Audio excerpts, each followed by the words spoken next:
দেখেন, গ্রিসের পার্শ্ববর্তী এই গ্রিস সাইপ্রাস যে একটি ছোট দেশ রয়েছে, এটা কিন্তু গ্রিসের নিয়ন্ত্রণাধীন।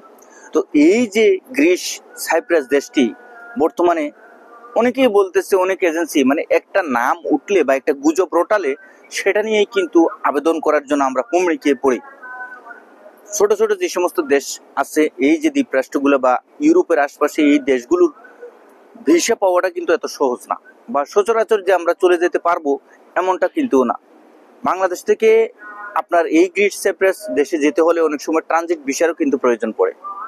আবার অনেকে আছে বাংলাদেশ থেকে দুবাই, দুবাই থেকে, বিশেষ করে দুবাই থেকে এই গ্রিস সাইপ্রাসে কিন্তু যাওয়া যায়। তবে সেক্ষেত্রে আপনাকে অবশ্যই খেয়াল রাখতে হবে আপনি কোন ক্যাটাগরি ভিসা নিয়ে যাচ্ছেন।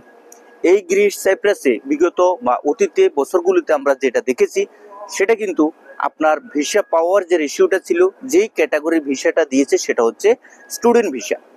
এই স্টুডেন্ট ভিসা নিয়ে কিন্তু অনেকেই গিয়েছে সেই দেশে যে ভার্সিটি বা কলেজগুলো আছে, মোটামুটি সেই দেশের কলেজ বা ভার্সিটি থেকে ইনভিটেশন লেটার এনে পরবর্তীতে বা আপনার অফার লেটার, কলেজ থেকে যে অফার লেটার দেয়, অফার লেটার নিয়ে এসে কিন্তু আপনার এখান থেকে খুব সহজেই কিন্তু এই দেশটিতে অনেকেই গিয়েছে।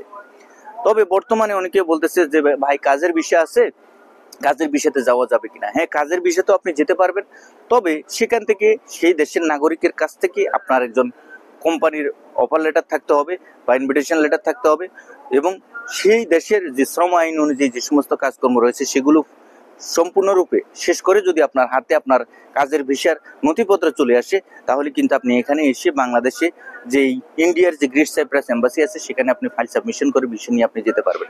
তবে সেক্ষেত্রে আপনাকে একটি বিষয় খেয়াল রাখতে হবে, যে কাজের উদ্দেশ্যে যাবেন, যে কাজের উদ্দেশ্যে আপনাকে নিয়ে যাওয়া হচ্ছে, আসলে সেই কাজটা অথেন্টিক কিনা বা সম্পূর্ণ সবকিছু ঠিক আছে কিনা, এক নম্বর হচ্ছে এটা। দুই নম্বর হচ্ছে যেটা, যে আপনাকে কিন্তু অবশ্যই খেয়াল রাখতে হবে যে আপনার এই দেশটিতে যাওয়ার ক্ষেত্রে যে টিকিট কাটা হবে, যে টিকিটটা আপনাকে দেওয়া হবে, এই টিকিটটা জন্য কি দুবাইতে কোনো ট্রানজিট দিচ্ছে কিনা বা দেওয়া লাগবে কিনা। ডাইরেক্ট কোনো ফ্লাইট কিন্তু বাংলাদেশ থেকে এই গ্রিস সাইপ্রাসে নেই, অবশ্যই কিন্তু আপনাকে ট্রানজিট দিতে হবে অন্য কোনো দ্বিতীয় দেশে। এবং দ্বিতীয় দেশে ট্রানজিট বা তৃতীয় দেশে ট্রানজিট হওয়ার পূর্ব সময় কত ঘন্টা আপনি এয়ারপোর্টে অবস্থান করবেন সে বিষয়টা খেয়াল রেখে ট্রানজিট ভিসার প্রয়োজন আছে কিনা সে বিষয়টাও আপনাকে মাথায় রাখতে হবে। মূলত এই সমস্ত বিষয়গুলো আপনি সবসময় চিন্তা ভাবনা করে আপনি সম্পূর্ণ সবকিছু জানবেন, শুনবেন, বুঝবেন, এর পরবর্তীতে এই দেশের জন্য আবেদন করবেন। ধন্যবাদ।